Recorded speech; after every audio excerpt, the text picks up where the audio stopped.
ಅಧಿಕಾರ ಹಂಚಿಕೆಯ ಚರ್ಚೆಗೆ ಸಿಎಂ ಸಿದ್ದರಾಮಯ್ಯ ಕೌಂಟರ್ ಕೊಟ್ಟಿದ್ದಾರೆ. ಯಾವ ನವೆಂಬರ್ ಕ್ರಾಂತಿಯೂ ಇಲ್ಲ, ಭ್ರಾಂತಿನೂ ಇಲ್ಲ.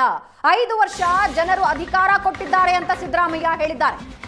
ಅಧಿಕಾರ ಮತ್ತಷ್ಟು ಗಟ್ಟಿಯಾಗಿದೆ, ಮುಂದೇನೂ ಗಟ್ಟಿಯಾಗಿರುತ್ತೆ. ಜನ ಎಲ್ಲಿವರೆಗೆ ಅಪೇಕ್ಷೆ ಪಡ್ತಾರೆ ಅಲ್ಲಿವರೆಗೂ ಬಜೆಟ್ ಮಂಡನೆ. ಸದ್ಯ ಸಚಿವ ಸಂಪುಟ ಪುನರ್ರಚನೆ ಇಲ್ಲ ಅಂತ ಸಿಎಂ ಸಿದ್ದರಾಮಯ್ಯ ಹೇಳಿದ್ದಾರೆ. ಅಧಿಕಾರ ಹಂಚಿಕೆಯ ಬಗ್ಗೆ ಕಡ್ಡಿ ತುಂಡಾದಂತೆ ಮಾತಾಡಿದ್ದಾರೆ. ಅದಕ್ಕೆ ಹೇಳದ್ದು ಮೂಢನಂಬಿಕೆಗಳು ನಂಬಲ್ಲ ಅಂತ ಅನ್ನೋದು ಒಂದು. ಚಾಮರಾಜನಗರಕ್ಕೆ ಬರಬಾರದು ಅಂತ ಯಾರು ಹೇಳ್ತಾ ಇದ್ರು ಅವರಿಗೆ ಅರಿವಾಗಲಿ ಅಂತಕ್ಕಂಥದ್ದು ಎರಡನೇದು. ಮೂರನೇದು, ಚಾಮರಾಜನಗರಕ್ಕೆ ಬಂದ್ರೆ ಅಧಿಕಾರ ಹೋಗ್ತದೆ ಅಂತ ಇತ್ತಲ್ಲ, ಅಧಿಕಾರ ಹೋಗಿಲ್ಲ, ಇನ್ನೂ ಗಟ್ಟಿಯಾಗಿದೆ ಅಂತ ಹೇಳಿದ್ರು. ಇನ್ನೂ ಗಟ್ಟಿ ಆಗುತ್ತೆ ಸರ್, ಈ ಅವಧಿಯಲ್ಲಿ ಇನ್ನೂ ಗಟ್ಟಿ ಆಗುತ್ತೆ ಸರ್. ಗಟ್ಟಿಯಾಗಿರ್ತದೆ, ಈಗಲೂ ಗಟ್ಟಿಯಾಗಿದೆ, ಮುಂದೇನೂ ಗಟ್ಟಿಯಾಗಿರ್ತದೆ. ಜನ ನಮಗೆ 5 ವರ್ಷ ಕಾಂಗ್ರೆಸ್ ಪಕ್ಷಕ್ಕೆ 5 ವರ್ಷ ಅಧಿಕಾರ ಮಾಡಿ ಅಂತ ಇದ್ದಾರೆ. ನಾವು ಕೊಟ್ಟಿರ್ತಕ್ಕಂಥ ಭರವಸೆಗಳಿದೆಯಲ್ಲ ನಮ್ಮ ಪ್ರಣಾಳಿಕೆ ಮೂಲಕ, ಅವುಗಳನ್ನು ಈಡೇರಿಸತಕ್ಕಂಥ ಪ್ರಾಮಾಣಿಕ ಪ್ರಯತ್ನ ಮಾಡ್ತೀವಿ.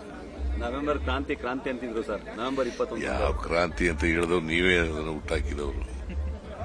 ಕ್ರಾಂತಿ ಅಂತ ಹುಟ್ಟಾಕಿದವ್ರೆ ನೀವು ಮಾಧ್ಯಮದವರು. ಅದರಿಂದ ಕ್ರಾಂತಿನೂ ಇಲ್ಲ, ಭ್ರಾಂತಿನೂ ಇಲ್ಲ. 5 ವರ್ಷ ನಮಗೆ ಅಧಿಕಾರ ಕೊಟ್ಟಿದ್ದಾರೆ.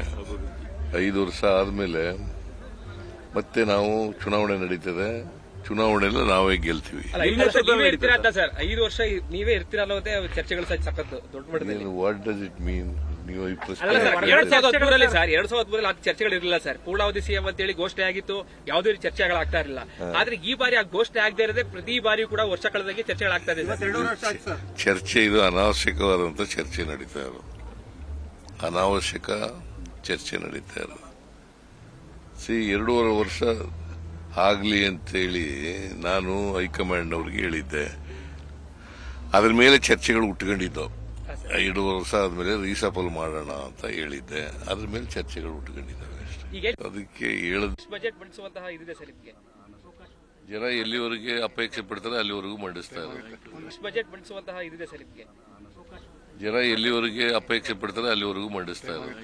ಬಜೆಟ್ ಮಂಡಿಸುವಂತಹ ಇದಿದೆ ಸರ್. ಇದಕ್ಕೆ ಜನ ಎಲ್ಲಿವರೆಗೆ ಅಪೇಕ್ಷೆ ಪಡ್ತಾರೆ ಅಲ್ಲಿವರೆಗೂ ಮಂಡಿಸ್ತಾ ಇದ್ದಾರೆ. ಬಜೆಟ್ ಮಂಡಿಸುವಂತಹ